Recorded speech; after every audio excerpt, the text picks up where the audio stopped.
Bom, segundo ano, vamos então dar sequência ao conteúdo, que ainda está tratando do estudo do movimento ondulatório. E agora nós vamos entrar numa parte que vai abordar diversas propriedades físicas da propagação de ondas, do movimento ondulatório.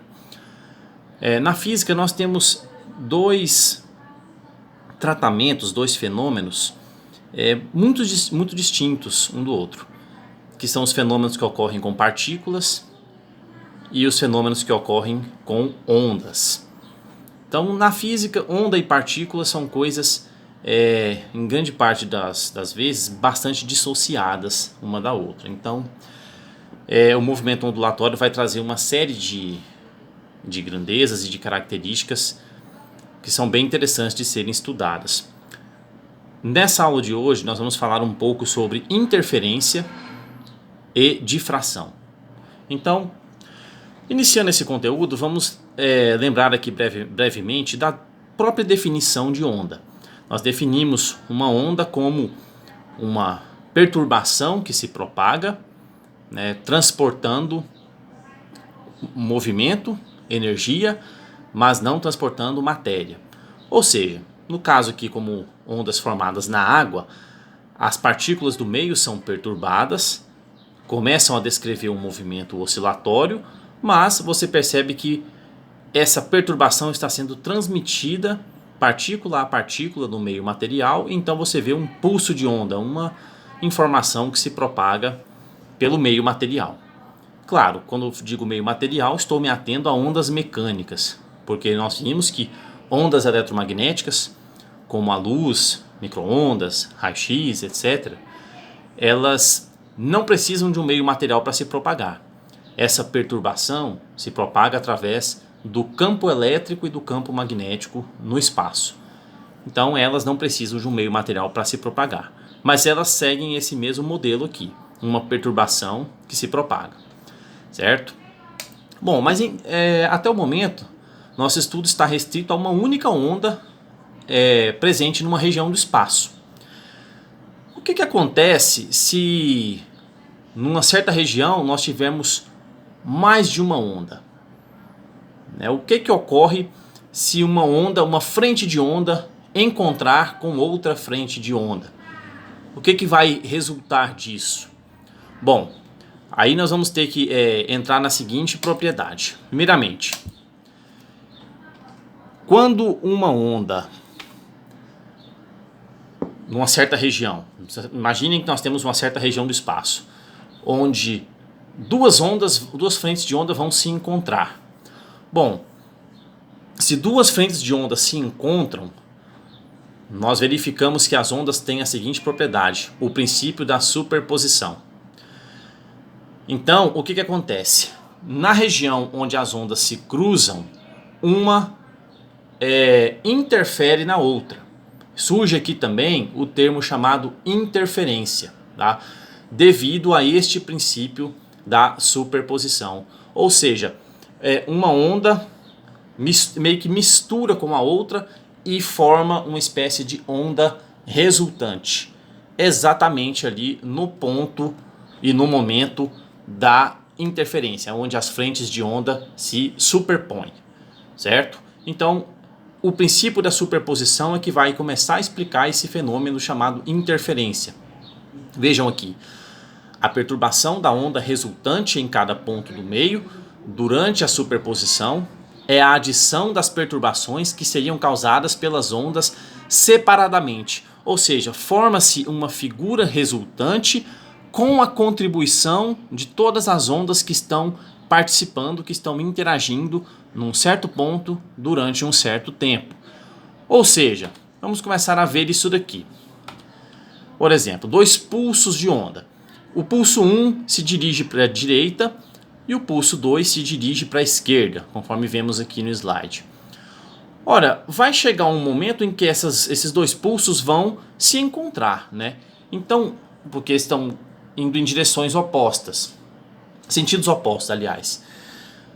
Bom, então, vejo que os dois têm uma amplitude aqui voltado para cima, né?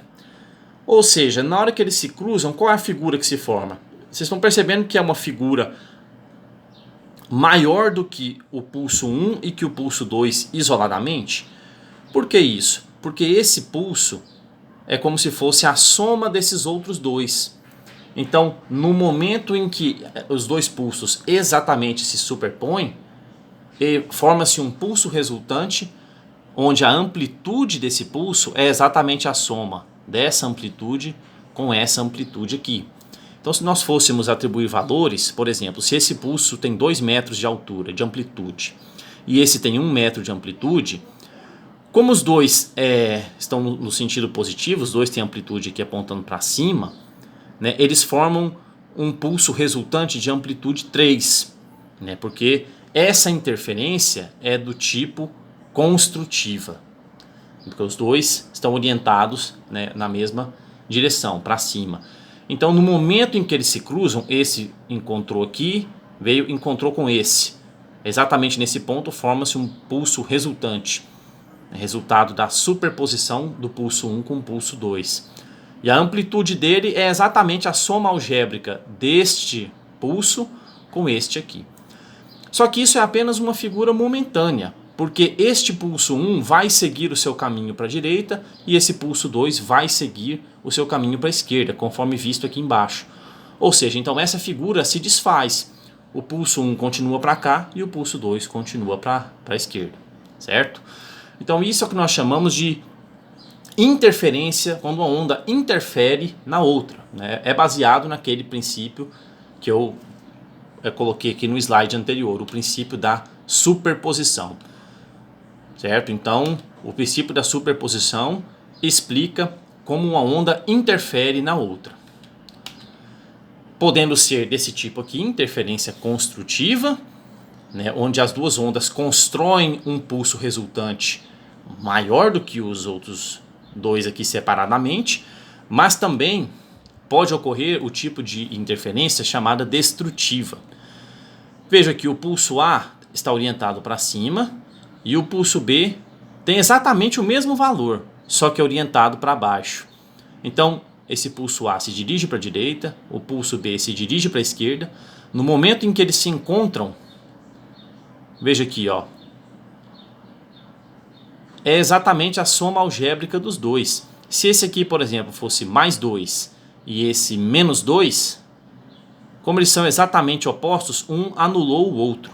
Então, no exato momento em que um se superpôs ao outro, A ficou posicionado exatamente em cima de B, eles se anularam, né? A onda resultante, resultado da interferência de um no outro, acabou cancelando, né, que os dois pulsos. Mas isso é só por um instante de tempo, porque o pulso B continua o seu caminho para a esquerda e o pulso A continua o seu caminho para a direita. Aqui houve uma anulação total da figura de onda, porque os dois pulsos eram exatamente simétricos, como se fosse mais 3 e menos 3, mais 5 e menos 5. Se eles não forem exatamente iguais ao ponto de se anularem, vai ocorrer essa outra hipótese aqui, ó. Veja que nesse caso o pulso 1 e o pulso 2, eles têm orientações opostas, mas eles não são exatamente iguais, né? Se você pegar o valor absoluto, o tamanho da amplitude, o pulso 1 é um pouco maior do que o pulso 2, né? Então, quando eles interferem um no outro, não chega a anular. Simplesmente forma uma figura de onda um pouquinho menor do que o pulso 1. Por quê? Porque o pulso 2 ele colabora no sentido destrutivo, né? Ele meio que diminui, atenua a amplitude da onda resultante.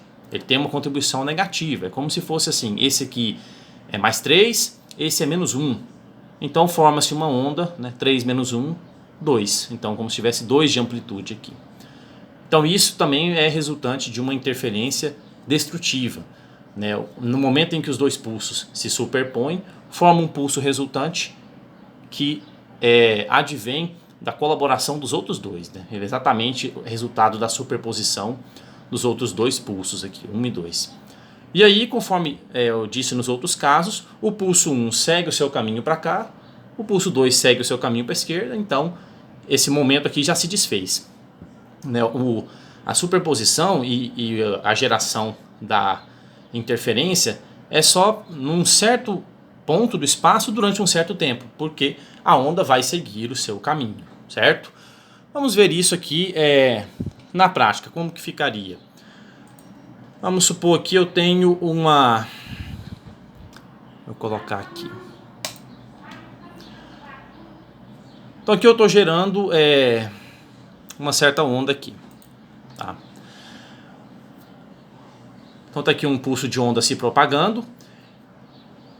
Até esse momento é apenas esse único pulso que está ocorrendo aqui nessa região do espaço.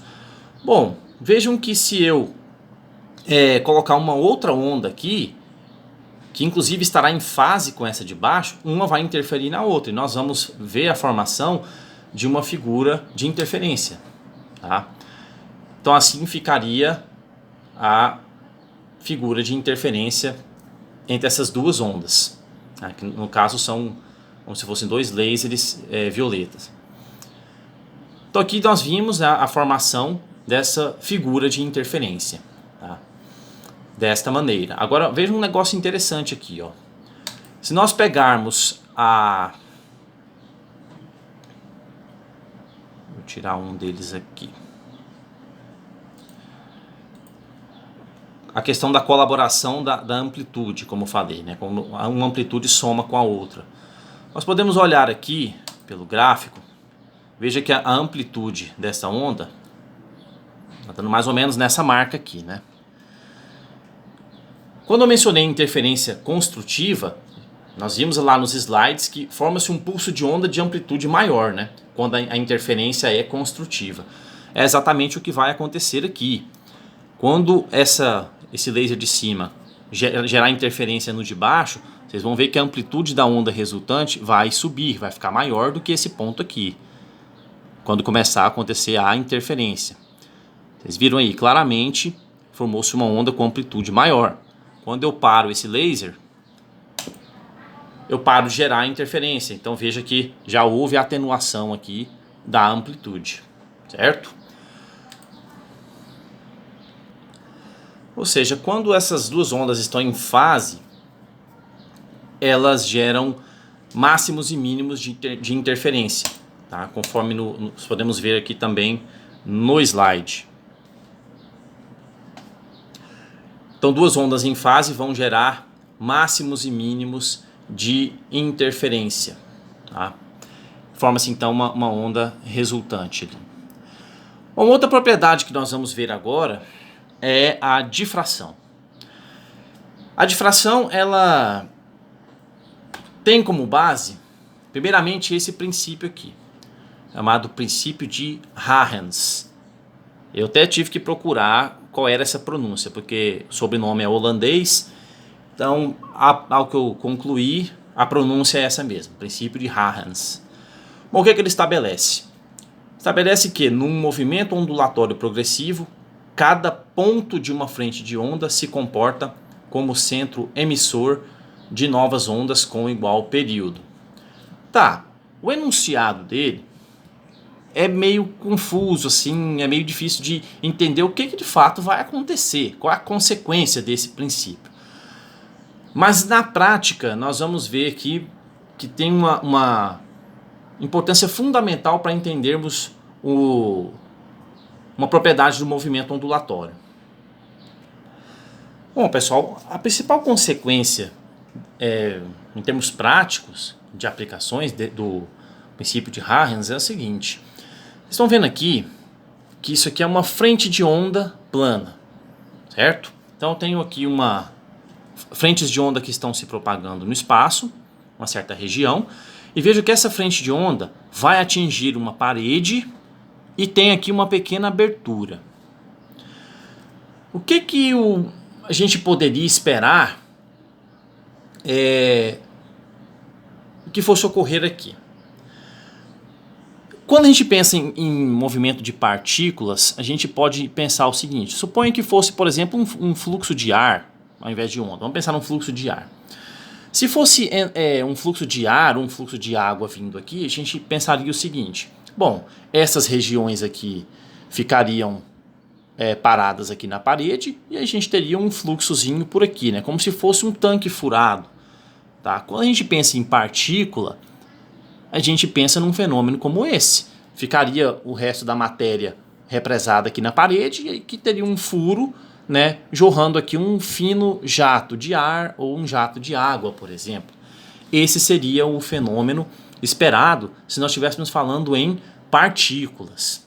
Partículas teriam sim esse comportamento, né? Um pequeno furo e vazando um furo bem fino aqui de ar ou de água. Tudo bem, mas quando nós estamos falando em ondas, a história muda. Porque quando uma frente de onda com ondas com certo comprimento de onda, depende também do tamanho ali do comprimento de onda. Mas quando eles encontram uma fenda, uma abertura, o que acontece? Dependendo da proporção entre o comprimento de onda e a abertura da fenda, essa onda vai sofrer o que nós chamamos de difração. Ou seja, não vai passar um pequeno jato de onda por aqui, não. Essa fenda vai se comportar como um ponto emissor de ondas.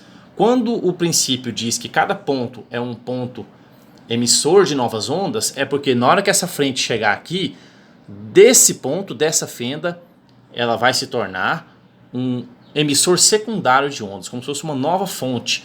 Então daqui vai espalhar ondas para todas as regiões do espaço.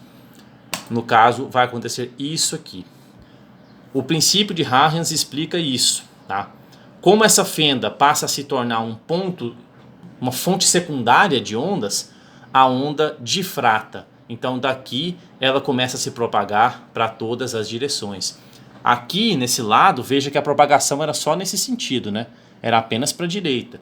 Ao encontrar a fenda, ela começa a se espalhar por todas as regiões do espaço. Ou seja, essa pequena abertura está difratando a onda. Tá? Ela passa a se comportar como uma fonte secundária de emissão dessas ondas, dessas frentes de onda que estão chegando aqui pelo lado esquerdo. Ou seja, isso aqui inclusive é a principal explicação